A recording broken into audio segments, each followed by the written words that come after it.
Muy buenos días, ¿cómo están? Sí, sí. Encuentro un poco incómodo este aparato, pero bueno, yo tengo un problema auditivo, entonces al menos este aparato me ayudará a que la parte de pregunta me podré acercar a ustedes, porque esa siempre ha sido mi técnica. Como me cuesta oír a la distancia, no se asusten, apenas empiecen a hablar, yo me les acerco para poderles ver bien la boca y entender bien lo que me están diciendo. Bueno, entonces la presentación de hoy trataré de no aburrirlo mucho con la parte mecánica para que haya más espacio para las preguntas. Como son las perspectivas, vamos a ver, ¿qué es lo que puede hacer la SUPEN? Está definido como el órgano regulador del Sistema Nacional de Pensiones, autoriza, regula, supervisa y fiscaliza los planes y fondos de pensiones. Yo siempre siento que cuando se plantea así, después la gente dice, ¿qué es lo que no hace? Entonces tal vez ahí la principal pregunta es, ¿qué es lo que no hacemos? Número uno, nosotros no gestionamos los fondos de pensiones, los gestores son otros. O sea, el gestor es la caja, el gestor es el Poder Judicial, el gestor es el Magisterio, bueno, el JUPEMA, o bien en el caso de las pensiones complementarias, los gestores son las operadoras de pensiones complementarias. Nosotros somos lo que se llamaría una institución de segundo piso. Nosotros supervisamos todo eso o regulamos todo eso dependiendo de las competencias que nos dio la ley. Entonces quizá ahí para hacer la distinción importante ni se les ocurra llegar a la SUPEN a preguntar por quién le da la pensión. Así no funciona. Usted va al gestor a preguntar por su pensión. Entonces, sin embargo, si tenemos una situación privilegiada en el sentido de que vemos todo el entorno de las pensiones. ¿A qué me refiero con eso? Por ejemplo, la caja, a pesar de que es por mucho el gestor más importante, de una u otra manera no tiene por qué tener información sobre sus pensiones en operadoras complementarias. Entonces, en cambio, la SUPEN es la que tiene toda la información. En ese sentido, quizá es importante recordar un poco las distinciones fundamentales entre los regímenes básicos y los complementarios, como se ha concebido en Costa Rica. Tal vez para darles un poco de contexto, hay una discusión incluso a nivel mundial donde se hace una distinción importante entre lugares como Chile, en el cual se le da un énfasis muy fuerte a la pensión individual y donde el régimen en su totalidad es por una pensión individual. No existen regímenes colectivos en Chile, y otros lugares donde se ha apostado a los regímenes colectivos, sean en el formato de capitalización o de reparto. En Costa Rica, como solemos hacerlo, decidimos buscar un punto medio. Entonces, desde la Ley de Protección del Trabajador del año 2000, el modelo país que se decidió es, vamos a tener las dos cosas. Vamos a tener una parte, regímenes básicos en formato de capitalización o de reparto, y otra parte, régimen de capitalización individual. Eso tal vez me lleva, digamos, a enfatizar, bueno, ¿qué es lo que decimos cuando hablamos de capitalización colectiva o régimen de reparto? Vamos a ver, en realidad esos dos son un poco distintos. El de capitalización colectiva es más un formato como el del magisterio nuevo. Le digo el nuevo porque es el del 92 en adelante. Ese formato es simplemente donde toda una piscina de gente, en este caso todos los maestros del país, aportan al fondo, se acumula durante muchos años y después empieza a pagar. Que por ejemplo eso es lo que está pasando en el magisterio en este momento. Los magisterios después del 92 hasta este momento todavía no han pagado una sola pensión por vejez. ¿Por qué? Porque el periodo mínimo para tener acceso a una pensión por vejez en el magisterio es 33 años. Entonces, desde el año 92 que se hizo la reforma, han estado pasando los 33 años. Esos 33 años se cumplen hasta el 2025. Y entonces los primeros pensionados por vejez del régimen del magisterio van a ser hasta el 2025. ¿Por qué? Porque han pasado todos estos años aportando a ese fondo común del magisterio, capitalizando, por eso es que se llama un régimen de capitalización, y a partir del 2025 empieza a pagar. Obviamente parte de la cuestión es que sigue recibiendo dinero que seguirá pagando conforme sus afiliados cumplan los 33 años de vigor. Entonces, ese es el concepto de capitalización, sea colectivo o individual, es usted primero ahorra y después le pagan. Esto parecería la única manera de funcionar, pero no, existe otra, que es el régimen de reparto, que es esencialmente cómo funciona la caja en este momento. Y el régimen de reparto es básicamente una apuesta, un pacto social. El pacto social consiste en que yo pago las pensiones de los que hoy están pensionados y a cambio la sociedad se compromete a pagar mi pensión con los aportes de los trabajadores futuros de la siguiente generación. Ese es el pacto social, ni más ni menos. ¿Para qué sirve un régimen de reparto a diferencia de uno de capitalización? Fundamentalmente permite tener pensiones un poco mejores, tampoco las permite tener infinitamente mejores. Cuidado, ahí es donde hay que tener un poco de cuidado y hay que tener un balance, que en la jerga de pensiones sería tener balanceado actuarialmente el diseño, pero ese es el gran reto de los ¿cómo se llama?, de los regímenes de reparto. Tenés un riesgo de longevidad y demográfico. Entonces, para mala suerte de los regímenes de reparto de Costa Rica, nos están golpeando los dos a la vez. ¿Por qué? Porque el régimen de la caja se diseñó en un mundo donde los costarricenses todavía tenían 4 hijos o más por pareja, y ahora estamos en un mundo donde tenemos 2 hijos o menos, y entonces ese es un riesgo demográfico, que es bastante difícil de resolver. Cuando la gente me pregunta, ¿pero de dónde salió el problema de la caja? ¿Quién es el culpable? Y yo respondo, el culpable fue en Ovejuna, fuimos todos. ¿Por qué? Porque todos fuimos los que dejamos de tener 4 hijos y todos somos los que nos estamos haciendo más viejos. En vez de estar muriendo a los 72 años, 73 años, nos estamos muriendo a los 81, 82 en promedio, lo cual es un logro fantástico desde el punto de vista de salud pública. A mí me gusta decirle a los médicos que el problema de las pensiones es culpa de ellos, están haciendo demasiado bien su trabajo. Entonces, el problema que tenemos es, que tenemos un riesgo de longevidad en los regímenes de reparto, y no crean, también lo tenemos en el de capitalización, porque claro, es muy diferente si usted ahorra toda su vida laboral. En el régimen de capitalización ya tiene su capital y dice, ahora sí me pensiono y tengo 65 años. Es muy distinto lo que usted puede recibir de pensión si va a vivir 7 años más y se muere a los 72 o 73, que si usted vive 15 o 16 o 17 años más. Se podrán imaginar que el mismo capital dividido entre un plazo mucho más largo forzosamente te da una pensión más pequeña, y este es el enorme reto que estamos enfrentando tanto en el beneficio definido como la contribución definida. Y bueno, al final, ¿qué es lo que queríamos? Lo que queríamos era lograr una pensión, que es un ingreso periódico en la etapa laboral, y ahí de pasiva, es decir, cuando usted ya no labora. Y ahí hay un tema que a mí siempre me gusta resaltar. Para mí las pensiones siempre tuvieron 2 funciones fundamentales. Pensemos en el año 1920, 1925, ¿cuál era el problema de la época en que no había pensiones? El problema fundamental era que esencialmente usted dejaba de trabajar y automáticamente era pobre. Ese era el problema fundamental, y eso fue lo que las pensiones buscaron resolver. Estamos hablando de un mundo donde la tasa de pobreza de la población podía ser, qué sé yo, 30%, la de los adultos mayores era 50 o más, ¿verdad? Eso lo resolvimos con las pensiones parcialmente, porque claro, las pensiones fueron concebidas para que ningún adulto mayor estuviera en la pobreza.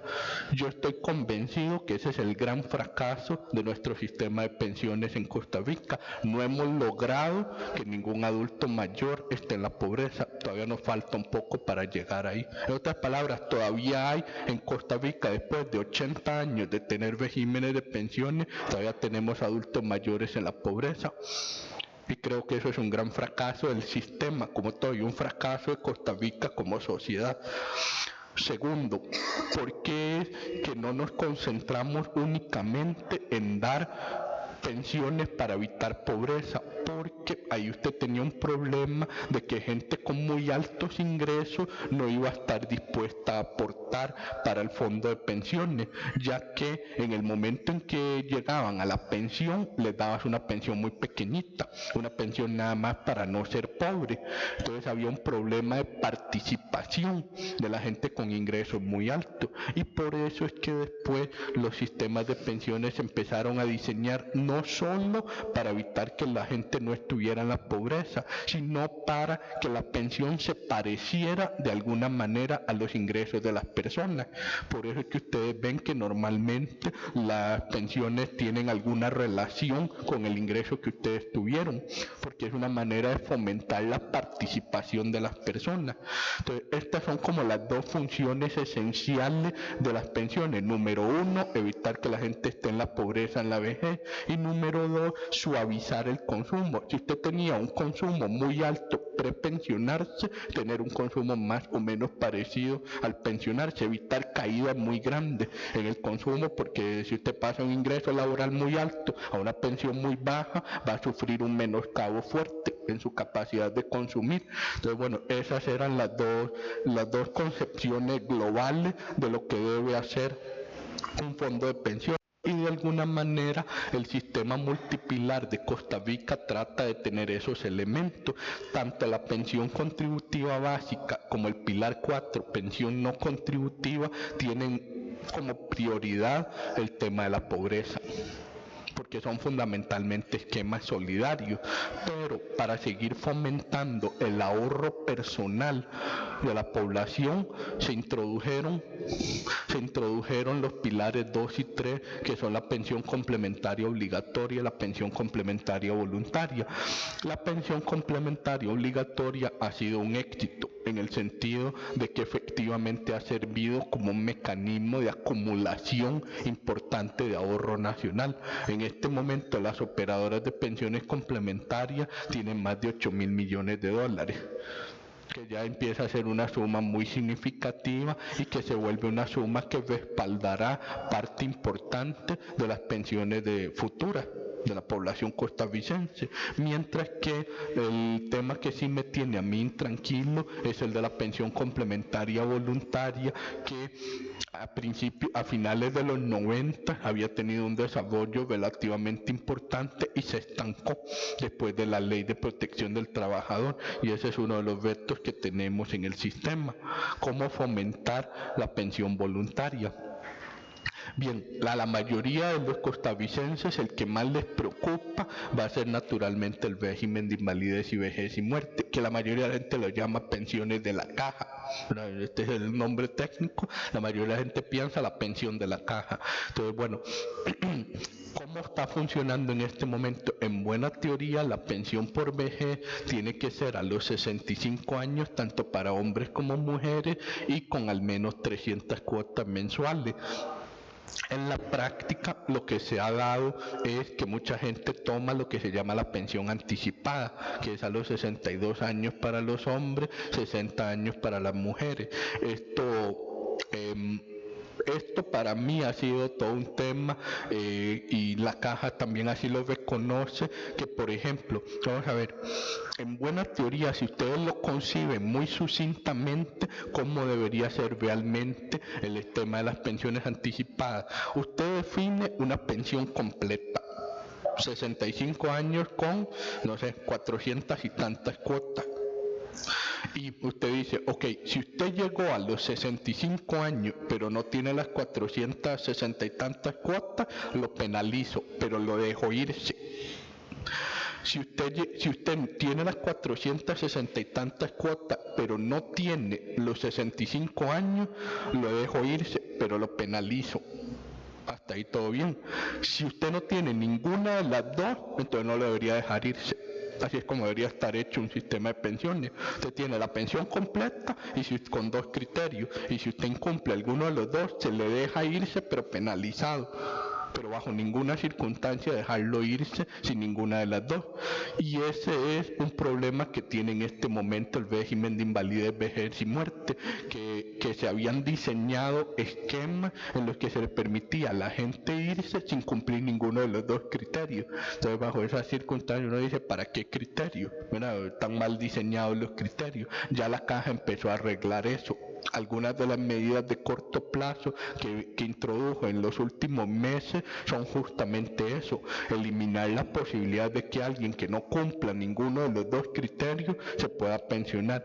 Sin embargo, sigue existiendo un sistema de pensión anticipada con cuotas completas que a mi juicio no debería existir. Pero bueno, esa es una discusión más política, aunque tiene elementos técnicos de por qué no debería existir. Si desean lo podemos comentar más en las preguntas. Actualmente se establece el concepto de una contribución tripartita, donde el patrono, para efectos de ustedes tal vez es más fácil recordarlo, como que el patrono da 5%, el trabajador da 3% y el Estado da 0,5%. Apréndanselo así porque es difícil acordarse con los porcentajes pequeños. 5% patrono, 3% trabajador, 0,5% el Estado. Ojo que esta contribución tripartita, estoy hablando únicamente de lo que se aporta a la pensión. Lógicamente existe otra contribución tripartita para el seguro de enfermedad y maternidad, ¿verdad? Pero ese ya es otro tema.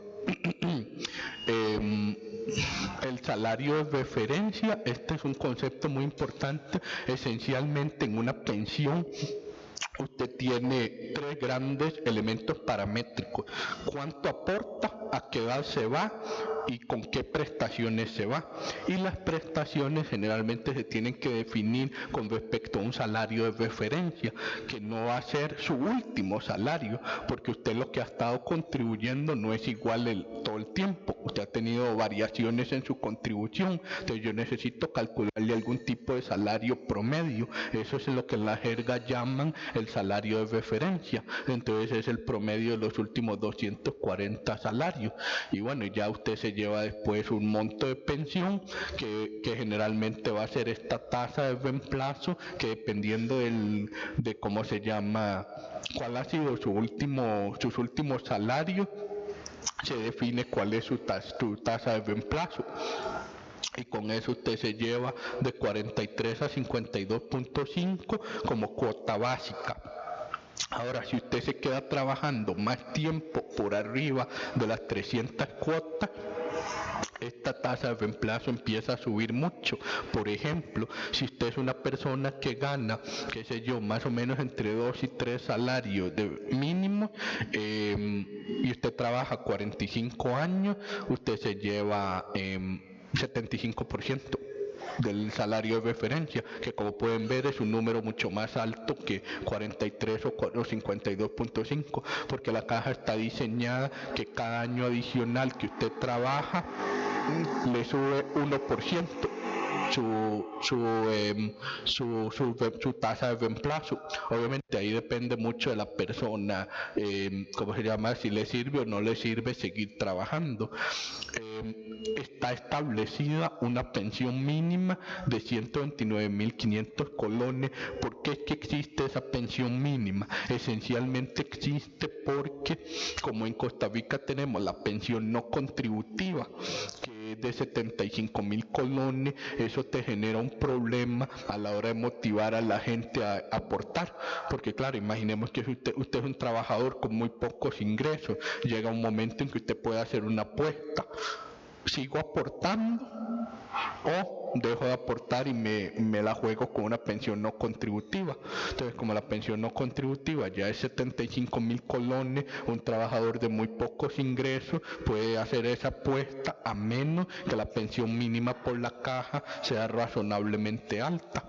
Y entonces se ha estimado que básicamente con 130.000 colones uno evita que la gente brinque a dejar de contribuir. Bueno, entonces ese es como uno de los grandes retos que tenemos en la arquitectura de pensiones, que en la medida en que hay una pensión garantizada para cierto perfil de gente que no contribuye del todo, eso puede generar que otro grupo grande de gente decida dejar de contribuir. ¿Verdad? Y es un tema grande porque idealmente la pensión no contributiva debería ser suficiente para sacar a la gente de la pobreza. Con 75.000 no lo logras, pero si subís más que 75.000 tendrías que subir mucho la pensión mínima y eso pone en riesgo todo el sistema. Entonces estamos en una trampa de cómo terminar de sacar a la gente de la pobreza, dado que tenés este tema de cómo se llama, de cómo asegurarnos que todo el que pueda contribuir contribuya. Y bueno, el otro mecanismo de distribución que tiene la caja es la pensión máxima, que actualmente es un tope de 1,5 millones. Y entonces en general ese tope causa mucha irritación entre ciertos grupos de ingresos muy altos, pero bueno, es un mecanismo que la caja diseñó para ¿cómo se llama?, para redistribuir, para tener mecanismos redistributivos. Y bueno, si usted se queda más años después de cumplir los requisitos, le permiten tener una pensión máxima con postergación, pero esta pensión máxima con postergación es bastante difícil de conseguir. Ok, ¿cómo funciona el régimen obligatorio de pensión complementaria? Como les decía, ya se han acumulado 8.000 millones de dólares y aumenta más o menos entre 700 y 800 millones de dólares cada año. Está creciendo muy rápido. ¿Y por qué crece tan rápido? Porque alcanza hasta 4.25 el salario mensual y esos recursos pertenecen al afiliado. Entonces, claro, como se va metiendo casi, digamos, un 4% de los salarios cada año, entonces crece bastante rápido y sobre todo porque los retiros son relativamente pocos en este momento. Eventualmente serán mucho más importantes, pero a este régimen todavía le quedan fácilmente unos 20 años más de crecimiento. ¿Cuál era el objetivo de ese régimen obligatorio de pensiones? Originalmente el concepto era, ¿cómo se llama? El concepto era que por lo menos los primeros años no, pero que eventualmente, como la gente se acostumbró a irse de la caja con palabras más, palabras menos, 60% de su salario de referencia, el temor que había era que estarle pidiendo a la gente que aportara cada vez más a la caja iba a ser complicado. Entonces, uno de los objetivos era complementar esa pensión básica de la caja, que la caja tuviera el espacio para al cabo de un tiempo, y al decir al cabo de un tiempo es más o menos ahora, es decir, esa ley se aprobó en el año 2000, lo que pasa es que el proceso de acumulación es muy lento, apenas tenemos 15 años acumulando. Ustedes dirán, pero eso es un montón de tiempo. No cuando se trata de pensiones, porque en buena teoría para tener una pensión completa usted tiene que acumular 35 o más años. Entonces dice, apenas llevas 15, todavía te faltan 20 de acumulación. Por eso les decía que a ese régimen le faltan todavía fácilmente 2 décadas de crecimiento, y la idea es que eventualmente cuando ya la escala de acumulación sea suficiente, este régimen obligatorio pueda servir para complementar hasta un 15 o hasta un 20% de la pensión que te va a dar la caja. En otras palabras, que antes la caja te daba 60% del salario. Algún día, no ahora, pero algún día en el futuro, la caja te puede dar 40% del salario y el otro 20% lo recibís de esto. Ese fue como se concibió en la Ley de Protección del Trabajador. Y bueno, y la idea, al final también hay más flexibilidad en los mecanismos de retiro.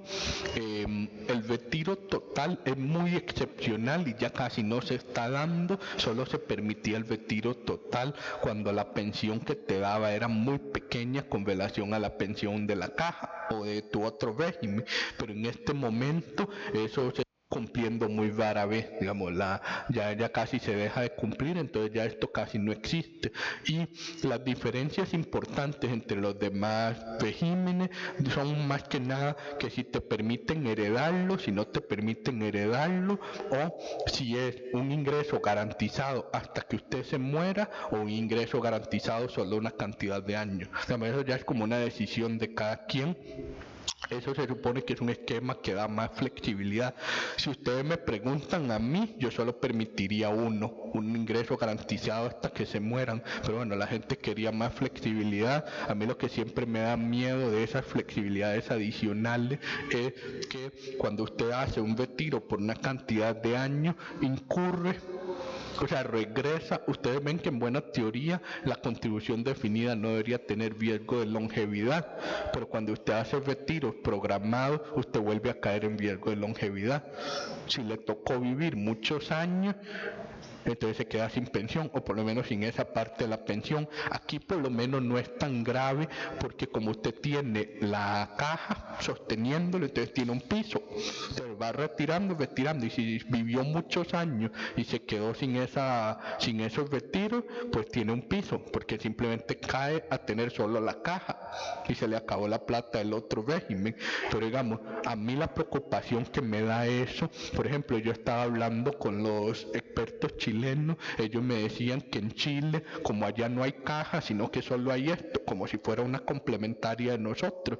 Entonces ellos me decían que el retiro programado de ellos lo tienen diseñado para que baje a 30% de la pensión original, es decir, que está hecho para que usted nunca caiga debajo de 30% de la pensión original.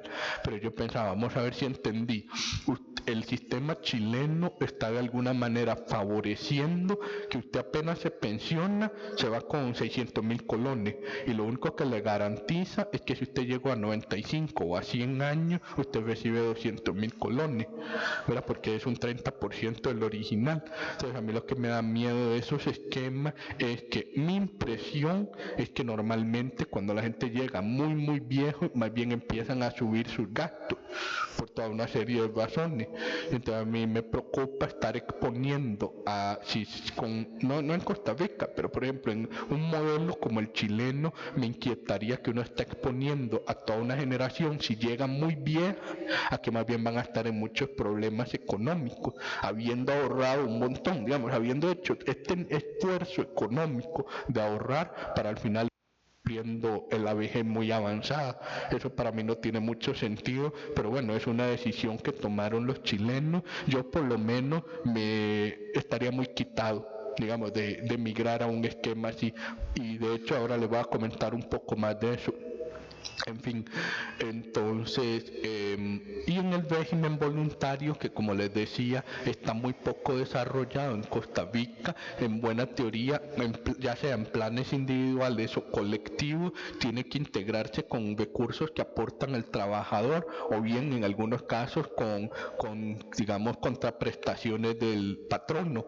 Pero en Costa Rica eso casi no se está dando, porque como ya básicamente lo que está pasando es que la mayoría de la gente piensa, ya estoy aportando a la caja, ya estoy aportando al obligatorio, ¿para qué va a aportar al voluntario?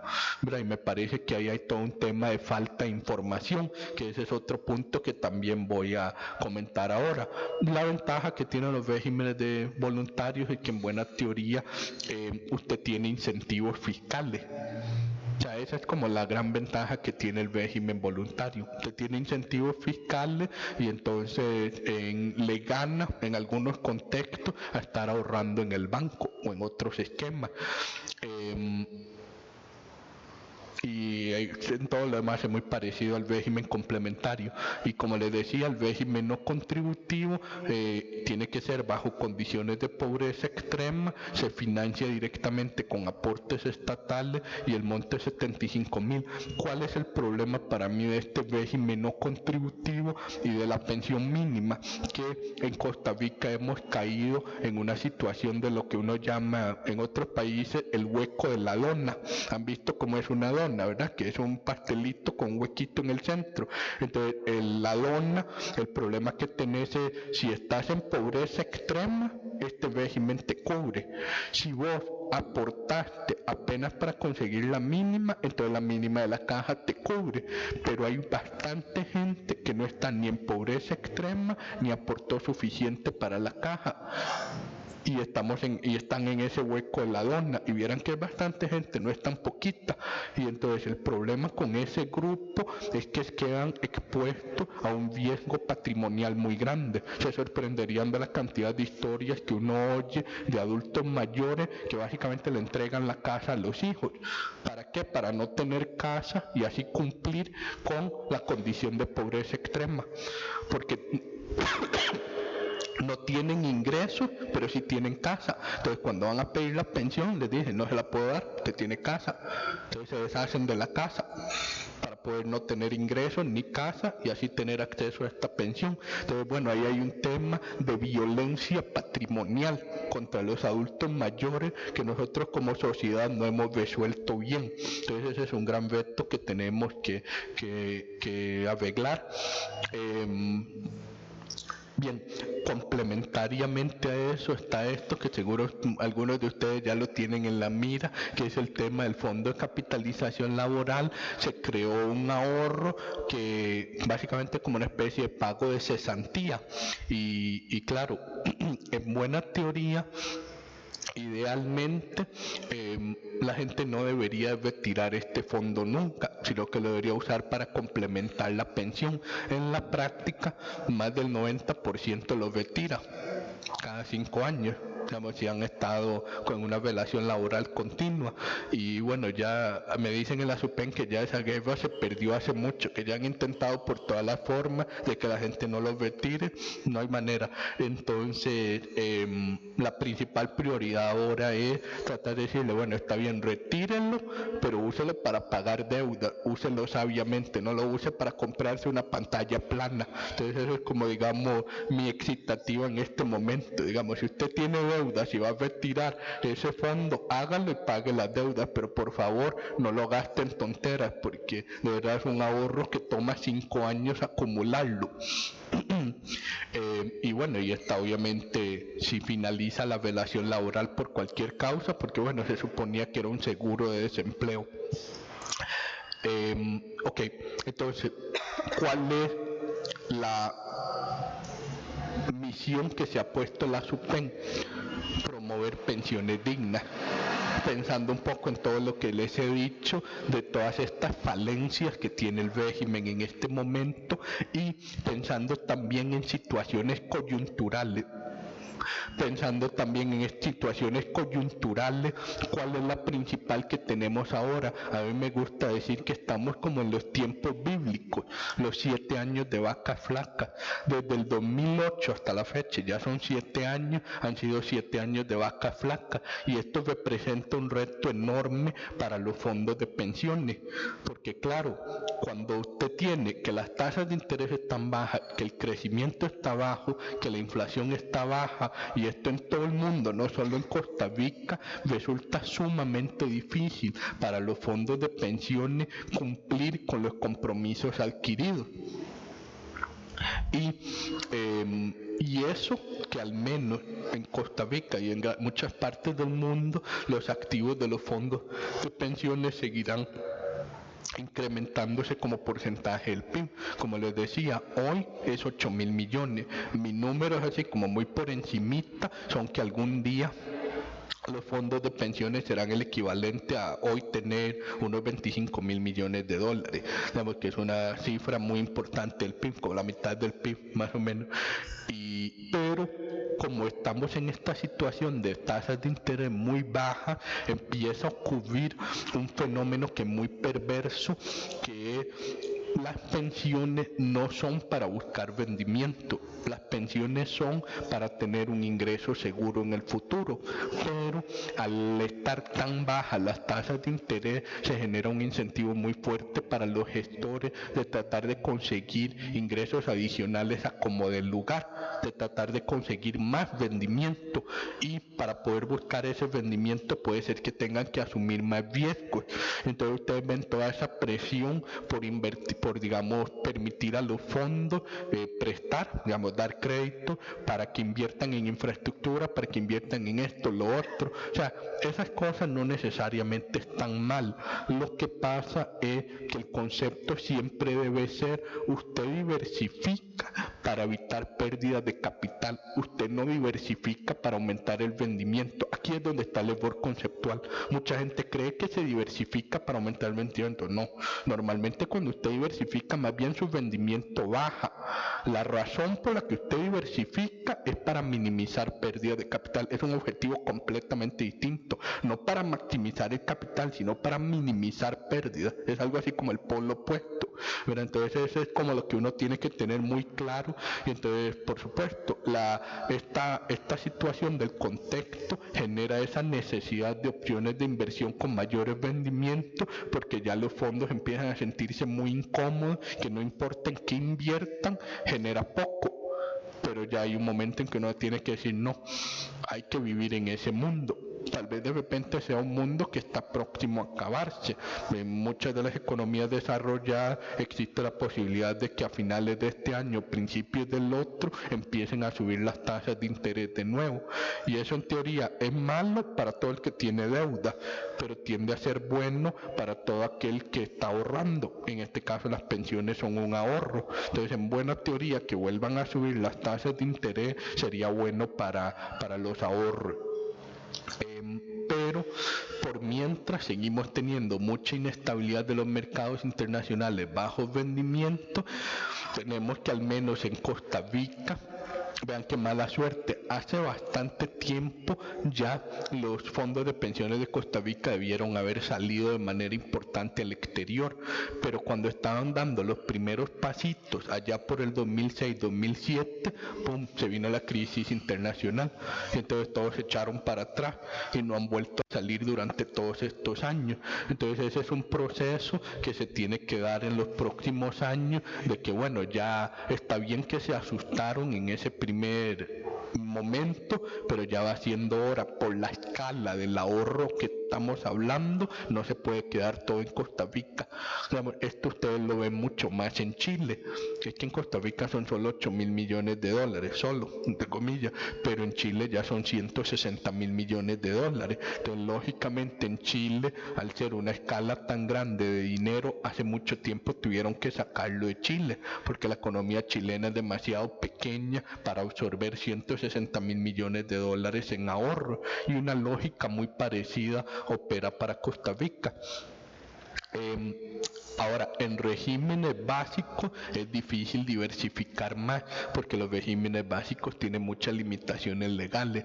Cuando me refiero a regímenes básicos, quiero decir, si usted es la operadora del Banco Nacional, usted sí puede salir del país, pero si usted es la operadora de la Caja, hay muchas más limitaciones para salir del país.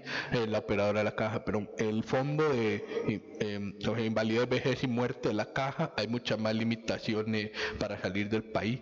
Y claro, donde no puedes salir del país, necesitarías un mercado con muchos emisores del sector privado en Costa Rica, pero casi no hay emisores privados. Básicamente el único que emite es el gobierno, entonces, y el Banco Central, y entonces casi toda la cartera se termina concentrando en gobierno y mercado y Banco Central. Y entonces, claro, eso va generando toda una serie de problemas, ¿cómo se llama?, de que tenés todo concentrado en gobierno. Y como me gusta decir, aquí el problema es que el gobierno ya terminó metido en todo sin querer. Digamos, es el que aporta las pensiones no contributivas, hace contribuciones a todos los fondos de regímenes básicos, y además es el que paga mediante bonos las pensiones privadas, porque claro, las pensiones privadas todas invirtieron en bonos del gobierno, entonces todo depende del gobierno, todo el sistema en este momento depende del gobierno. Y bueno, entonces tenemos varios vetos. El primero está muy vinculado a lo que yo les estaba comentando de los chilenos, un poco esta idea de exactamente qué es lo que queremos cuando el adulto mayor se hace muy viejo. Porque en Costa Rica nos hemos acostumbrado por este fenómeno que les decía, de que históricamente teníamos 4 hijos o más. Nos hemos acostumbrado a que cuando la gente se hace adulta mayor, siempre hay algún hijo que se saca la bifa, generalmente una hija, y que es la que tiene que cuidar a los papás cuando están muy adultos, ¿verdad? Y entonces esa dependencia social en que hay algún hijo que va a asumir ese costo, porque es un costo, y digamos, incluso se ha generado un estigma social. Digamos, si usted no cuida a sus padres cuando están adultos mayores, usted es un mal hijo. Bueno, es un estigma social muy conveniente para evitar, digamos, asumir, digamos, que en algún momento estamos acercándonos a él, vamos a tener miles de adultos mayores que no tuvieron hijos o que tuvieron solo uno o dos, y que ciertamente ese hijo único o ese ningún hijo, ciertamente no va a estar en la capacidad de cuidar a ese señor o esa señora cuando esté muy adulta mayor. Entonces uno tiene que tener mecanismos institucionales para cuidarlo, sobre todo cuando entren en una etapa de dependencia física. Entonces una de las inquietudes de la SUPEN es: no podemos concentrarnos nada más en la prestación de rentas, en cuánta plata vamos a sacar, porque en realidad el compromiso social es, toda la gracia de una pensión es asegurarnos que las necesidades básicas de los adultos mayores se cumplan. Pero si nosotros decimos tome plata y con eso se solucionaron necesidades básicas, me parece que estaríamos siendo muy ciegos. Entonces para mí es muy importante, y uno de los grandes retos que me he propuesto en mi gestión es cómo creamos o cómo promovemos que las operadoras de pensiones, que los fondos, que todo empiecen a ofrecer productos o servicios que acompañen esa prestación financiera, particularmente en 2 etapas. Esto yo ya lo he hablado bastante con la GECO, con la CONAPAM, ya me he empezado a sentar con toda la de SAF. Principalmente hay 2 etapas. Primera etapa, la etapa inmediata post jubilación, que en general ahí tenemos que concentrarnos en lo que se llama envejecimiento activo, que haya toda una serie de actividades comunitarias en las que el adulto mayor pueda participar, porque todavía está físicamente bien, todavía puede nadar, puede ir a actividades, ejercicios, conversaciones, aporte social, lo que sea. Hay que involucrarlos en las comunidades.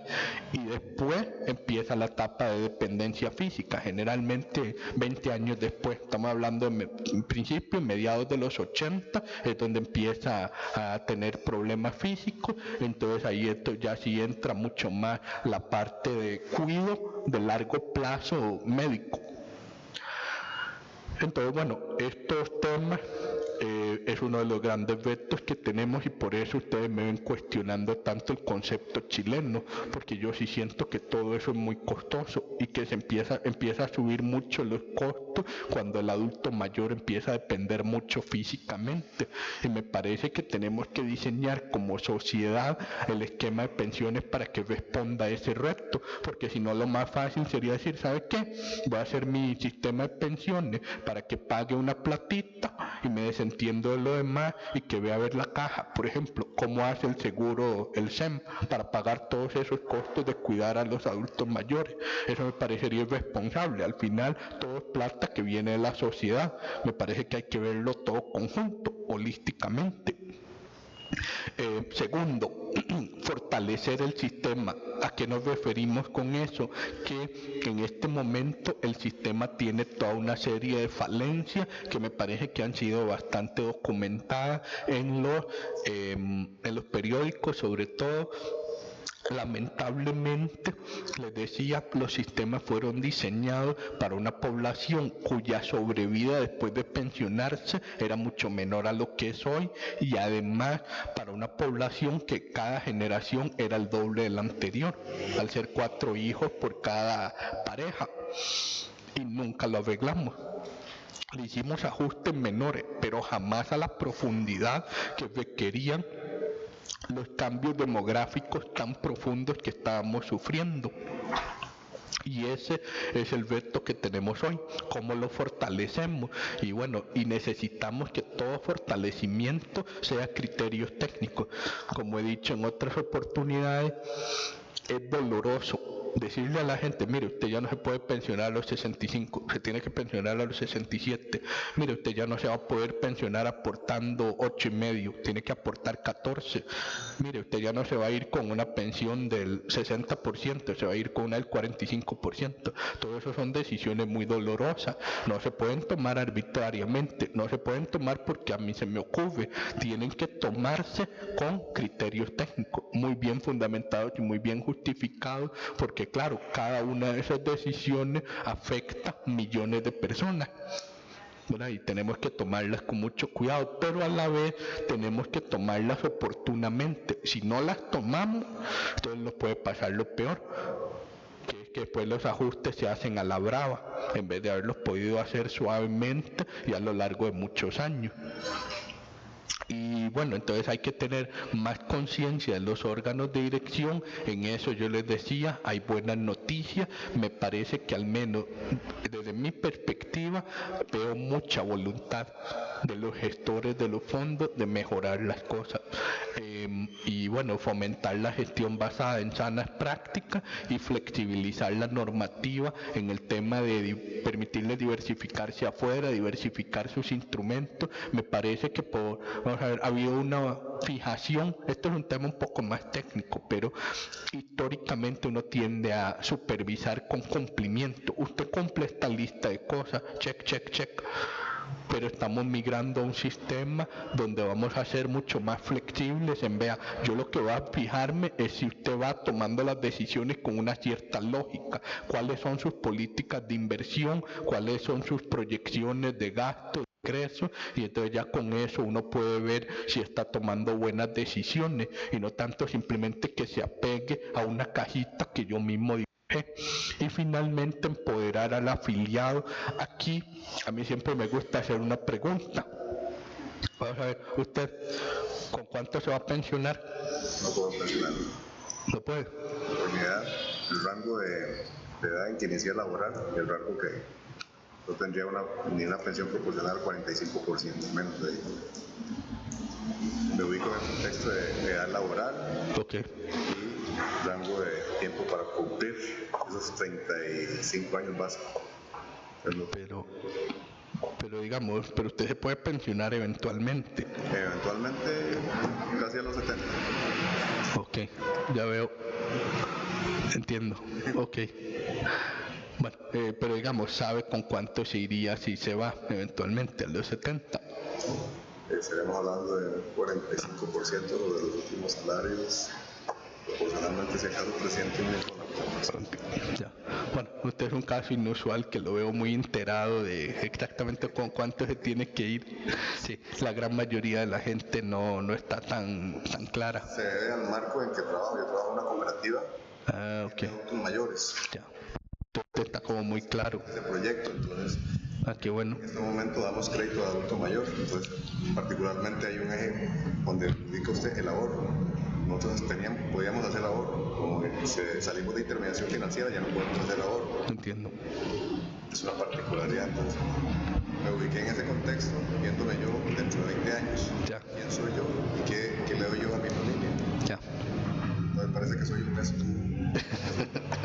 Ok, bueno, no, excelente. Bueno, él es inusual, la mayoría de la gente no tiene la menor idea con cuánta pensión se va a ir. O sea, generalmente yo hago estas preguntas y la gente tiene una idea lo más vaga posible, sobre todo porque generalmente cuando la gente sabe con cuánto se va, saben con cuánto se van por la caja, pero casi nunca saben cuánto extra reciben por las complementarias. Por favor. Yo, a diferencia de ellos, soy presionado por invalidez.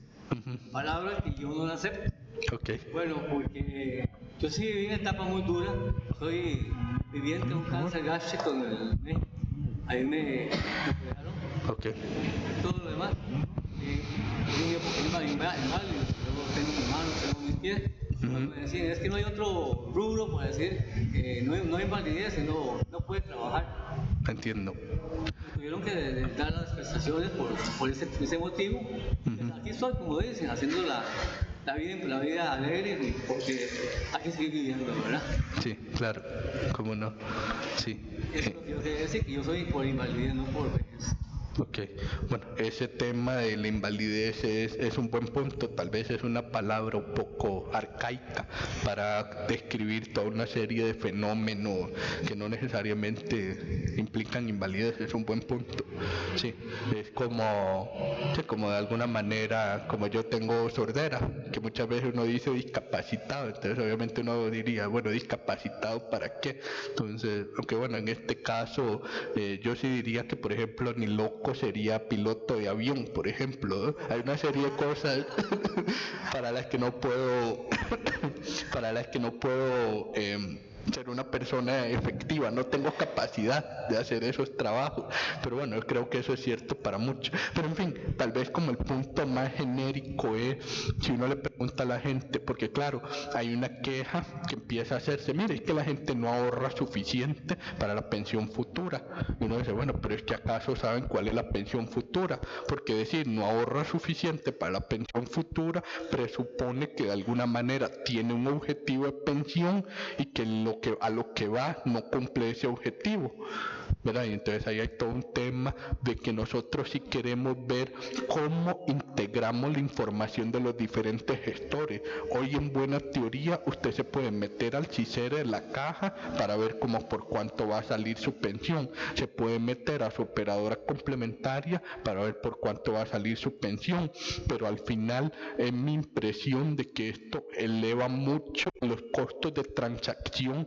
de enterarse con cuánta pensión te vas a ir, y nos gustaría en la SUPEN integrar toda esa información para que usted nada más entre a la SUPEN, entre a un sitio y ahí le diga todos los elementos de su pensión, sea el régimen básico, sea el complementario, y además que eso podría tener toda una serie de beneficios adicionales, lo hemos conversado en la SUPEN, por ejemplo el registro de beneficiarios, en este momento es un lío, no sé si alguno de ustedes ha tenido la mala fortuna de vivirlo, pero si se muere alguien hay que ir y buscar certificaciones por todos lados para demostrar que eso es un problema. Digamos, me parece que tras de que se te acaba de morir alguien cercano, ponerte a hacer ese paseo burocrático no me parece justo. Entonces ese es un tema que nos gustaría ir ayudando desde la SUPEN mediante la integración de la información.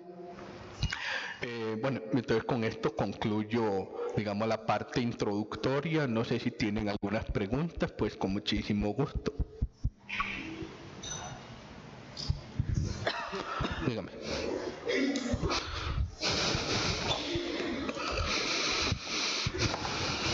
Bueno, muchas gracias por la exposición tan clara de algunos aspectos que generalmente no están disponibles para la mayoría de personas respecto a las pensiones. Mi nombre es Melvin Morera, yo trabajo en la Caja Costarricense de Seguro Social.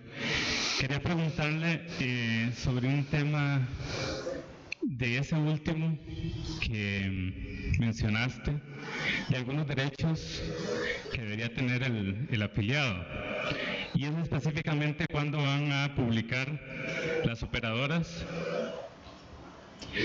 algunos indicadores de riesgo, porque en estos momentos lo que hacen es, la gente toma la decisión de cuál cuál operadora complementaria ingresar simplemente por riesgo y comisiones.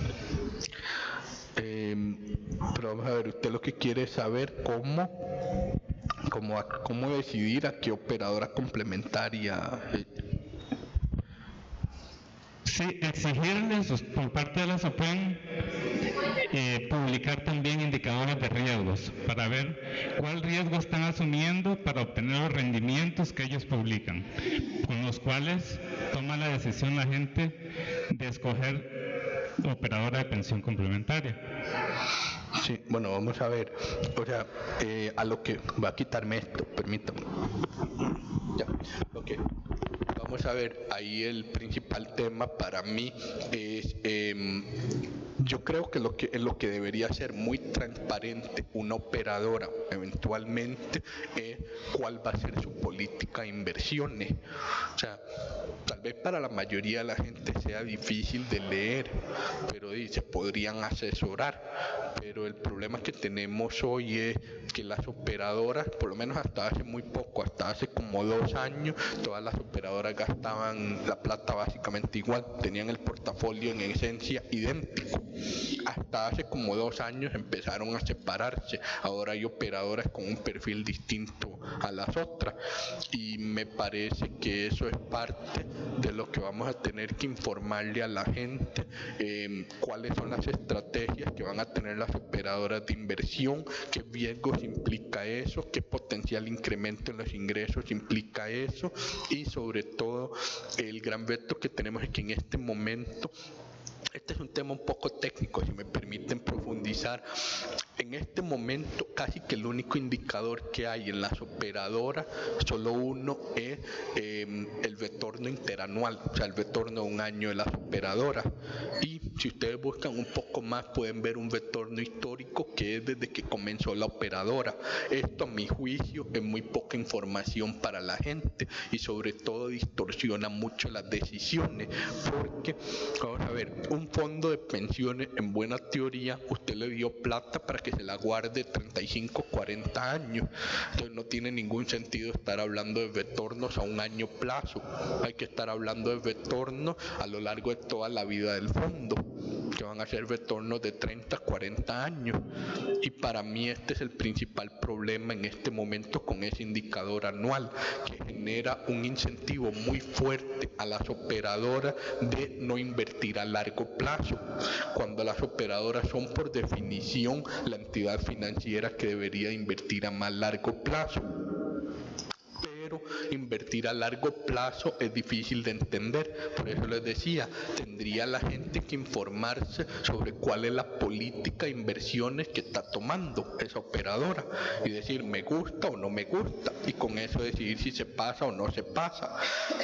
Y es un reto porque manejar bien esas cosas se las trae. No sé si eso responde a su pregunta. Sí, ok.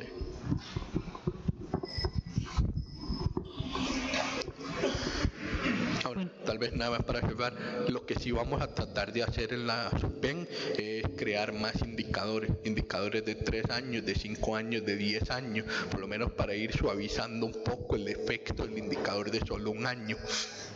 Sí.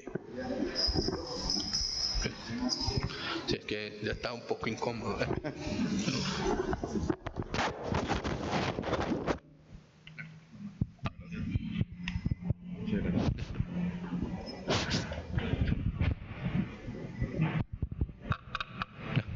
Sí, buenos días y excelente la presentación y realmente el aporte en lo personal, ¿verdad? Me ha interesado. Sin embargo, creo que hay un tema más que todo de trasfondo a nivel en Costa Rica. ¿Por qué? Porque tenemos un país particular, como cualquier país lo es, pero hay un elemento que sí a mí me preocupa a nivel de sociedad civil. ¿Cuál debería ser la estrategia o desafío que debe desarrollar las operadoras de pensiones en Costa Rica para educar a su sociedad civil que no comprende las ventajas de un plan de pensiones? En otras palabras, mucho costarricense no conoce por qué debe tomar un plan de pensión. Porque es atractivo en lugar de llevarlo a un banco, porque no hay cultura de que la pensión es una inversión. Entonces, creo que como estamos perfilando, aquí estamos algunos reunidos que conocemos un poco sobre el tema, pero la mayoría, los 4,5 millones, están afuera.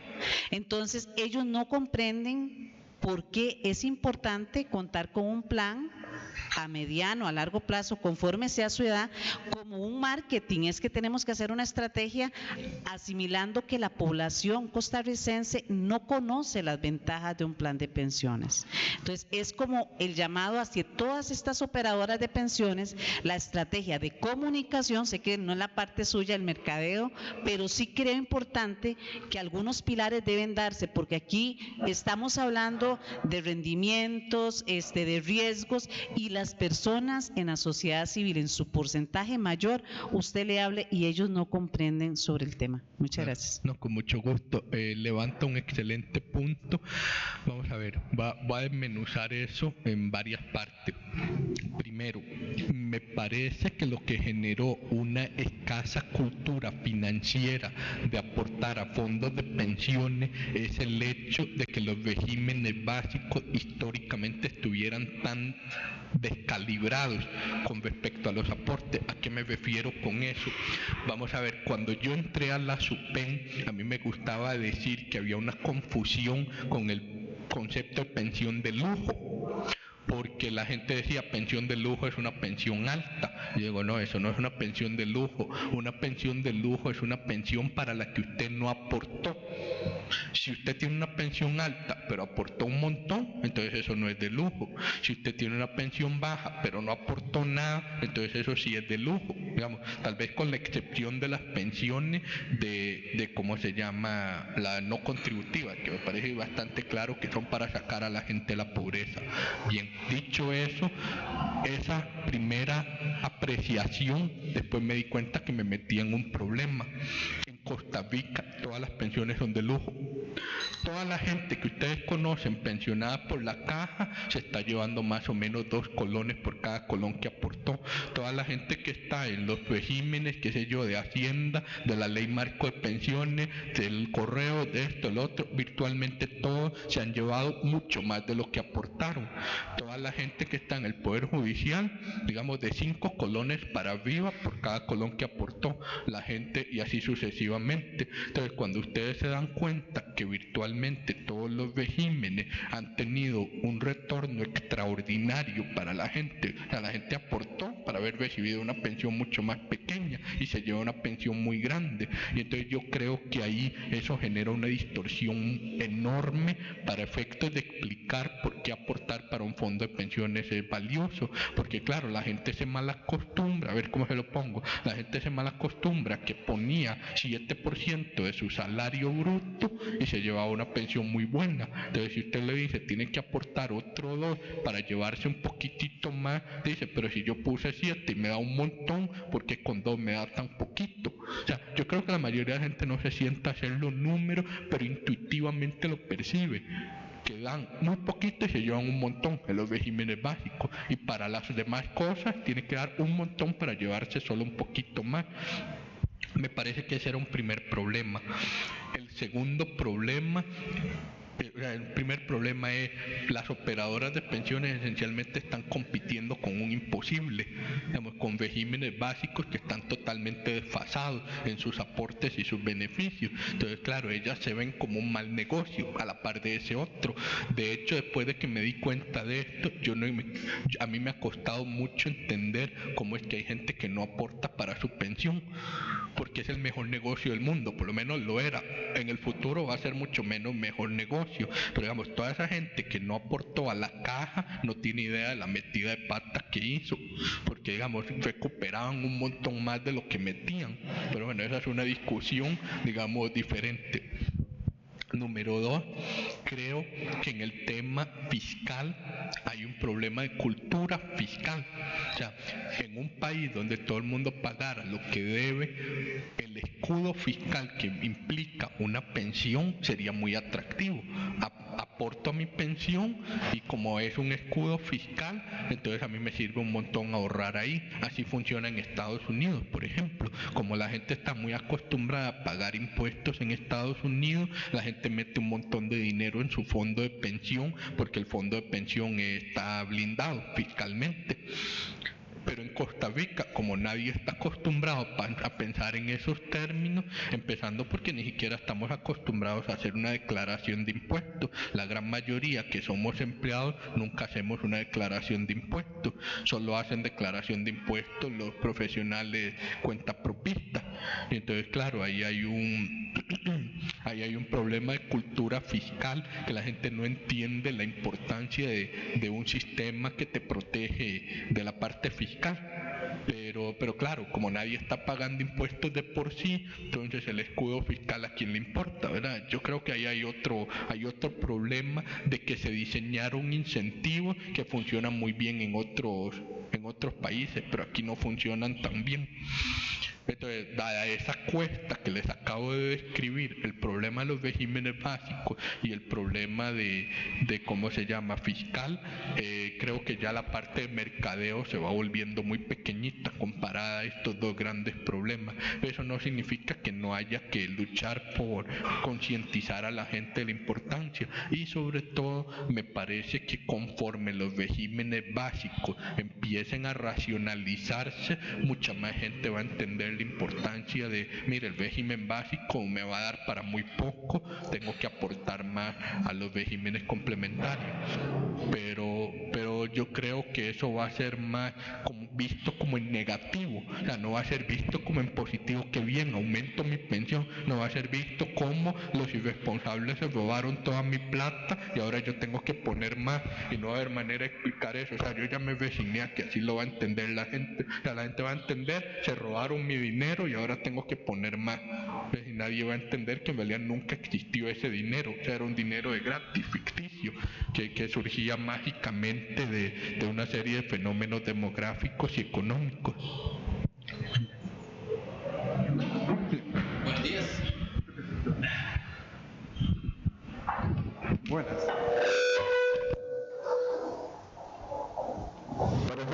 Para efectos de poder cumplir con los tiempos de la siguiente charla, empieza a las 10:30, vamos a hacer dos preguntas.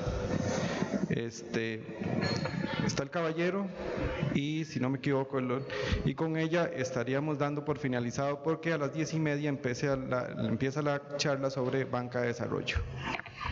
Buenos días a todos y igualmente felicitarlo lo claro de su exposición. Yo soy el director administrativo de la Dirección Nacional de Notariado.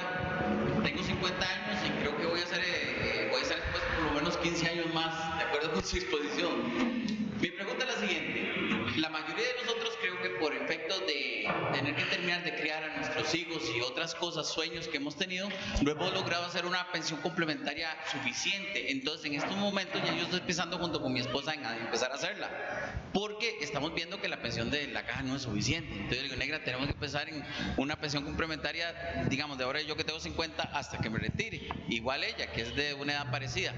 Entonces, al no tenerla, ¿como cuánto más o menos usted podría pensar que para que uno tenga una pensión similar al del salario que uno gana? Está pensando, yo no sé, si será un 20, un 30% durante los próximos 10, 15 años, más o menos, para que usted nos dé una idea. Muchas gracias. Vamos a ver, tal vez ahí mi primera respuesta sería que en general uno no tiende a pensar en apostar a un ingreso similar a cuando usted trabajaba. Digamos, creo que puede aspirar a un ingreso un poco menor, porque normalmente hay toda una serie de gastos que usted deja de tener una vez que se pensiona. Algo tan sencillo como los pases para ir al trabajo o la gasolina que gasta en el carro, ya todo eso empieza a reducirse.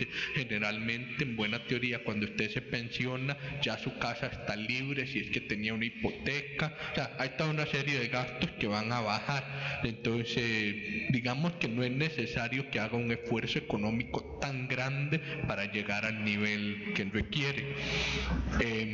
Ahora, para efectos de lo que usted me está preguntando, normalmente se concebía que el aporte voluntario fuera parecido al aporte.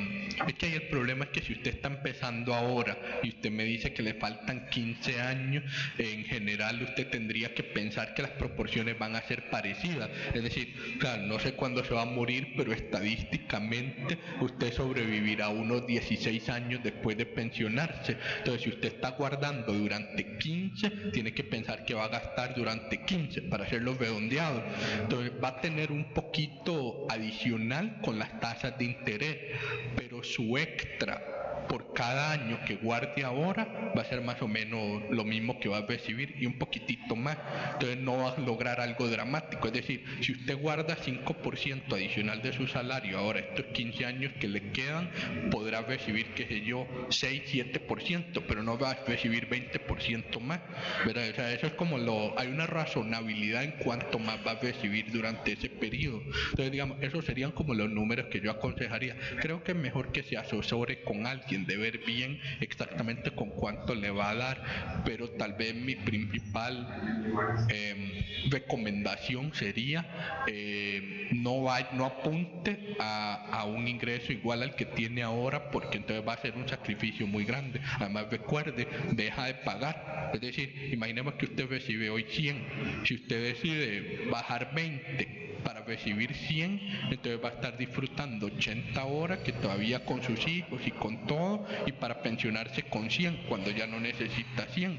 Pero entonces trate de equilibrarlo para que lo que está bajando ahora lo deje en un nivel. Digamos, si usted decide bajar 10, entonces queda en 90 y se va con 90 y ahí sí queda igual, ¿verdad? Entonces un poco jugar con todos esos números, pero eso ya usted se tiene que sentar. Piense en términos de ingreso disponible, no piense en términos de ingreso bruto, y creo que eso le puede ayudar a tomar una mejor decisión. Había una persona más, no, la señora atrás. Bueno, señor, creí que era la... Quería felicitarlo, igual que los compañeros, y quería que por favor ampliara el enfoque porque hemos hablado mucho de la parte económica y la parte de suma y resta, pero la parte el enfoque que usted estaba diciendo, el enfoque social, el enfoque de salud, de esa población que se va a pensionar y que, por ejemplo, no tiene condiciones como para tener calidad de salud por un hospital, todos esos aspectos de ese enfoque que yo le llamo social, porque no todo es monetario. Vemos una sociedad como la sueca que ha logrado, claro, no podemos compararnos a ellos, pero que han logrado hasta adaptar ciudades, ¿verdad? Y todas las condiciones para generar calidad de vida a esa población que se va pensionando. Entonces le da, que es al fin lo que quiere uno cuando se pensiona, y tener esa fase de vida para tener calidad de vida y mantenerse, y no llegar, y como mucha gente por condiciones que no tiene las condiciones mínimas, pues se muere a los meses de que le dan su pensión, ¿verdad? Entonces el asunto económico pasa, aunque muchos dirán esa es la prioridad, pues no es todo, y estamos en una sociedad que va en una evolución totalmente distinta, buscando salud y buscando calidad de vida. Muchas gracias. Vamos a ver, tal vez por falta de tiempo no va a ampliar muchísimo, pero va a tratar de ser muy concreto. Digamos, mi visión en este momento sería, necesitamos reproducir, vamos a ver, no hay que inventar el agua tibia, o sea, cuando ya está inventada.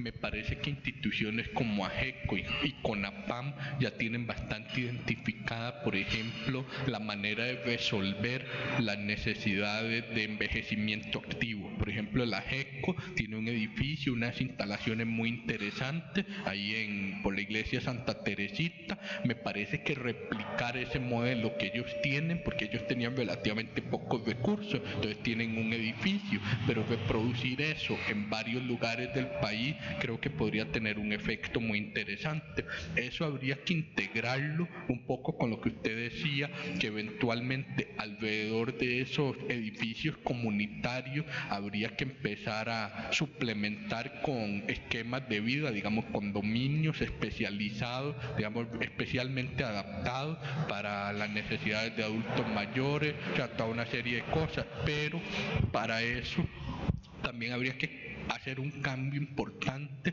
por ejemplo, la introducción de las hipotecas inversas, porque por ejemplo hoy en día la gente tiende a quedarse en la misma casa hasta que se muere, y a veces es una casa que tenía 5 cuartos porque había 3 hijos o 4 hijos, y se quedan, se vuelve una casa inmensa para una persona ya muy mayor, pero también venderla puede ser muy complicado para esa persona. A veces pueden ser interesantes esquemas de hipoteca inversa donde el adulto mayor le entrega la casa a un banco y el banco se compromete a darle un ingreso, entonces ya esa persona se puede ir a otro lado. O sea, hay toda una serie de como que hay que articularlo todo. Y bueno, yo sí he estado en conversaciones con el CONAPAM, con la GECO, con la DESAF, para ver cómo empezamos a pensar en esquemas que nos permitan hacer todo esto. Pero para uno es incómodo desde SUPEN porque en realidad no es la función de SUPEN, es la función de CONAPAM, es la función de GECO. A mí no me gusta meterme en las funciones de otro, pero bueno, estoy tratando de, sí, usted lo acaba de apuntar, si el dinero lo tenemos nosotros, entonces de alguna manera decirles, vean, aquí está este dinero, pensemos cómo usarlo para hacer todas esas funciones sociales, pero en un esquema que proteja ese dinero, o sea, porque al final es el dinero de los afiliados, pero yo creo que al final los afiliados agradecerán si en el futuro tienen este tipo de productos. Pero entonces eso es un poco como el balance que estoy tratando de hacer, de hasta dónde nos podemos meter en eso. Bueno, creo que con eso terminamos, ¿verdad? Gracias a todos.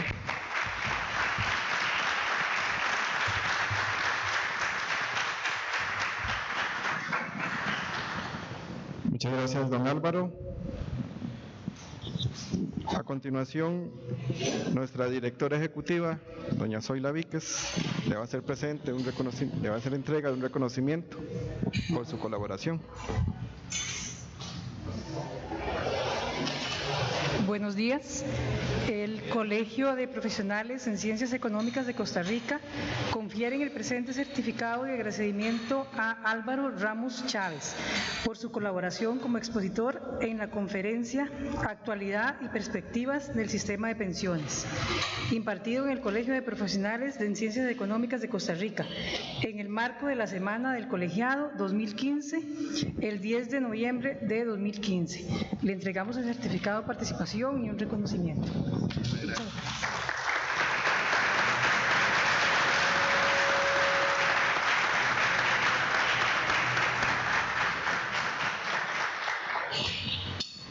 Muchas gracias a ustedes por su asistencia. Por favor, en la mesa de inscripción, ahí pueden recoger su certificado de participación de acuerdo con la persona que ustedes se hayan inscrito. Muchas gracias y que tengan un buen día.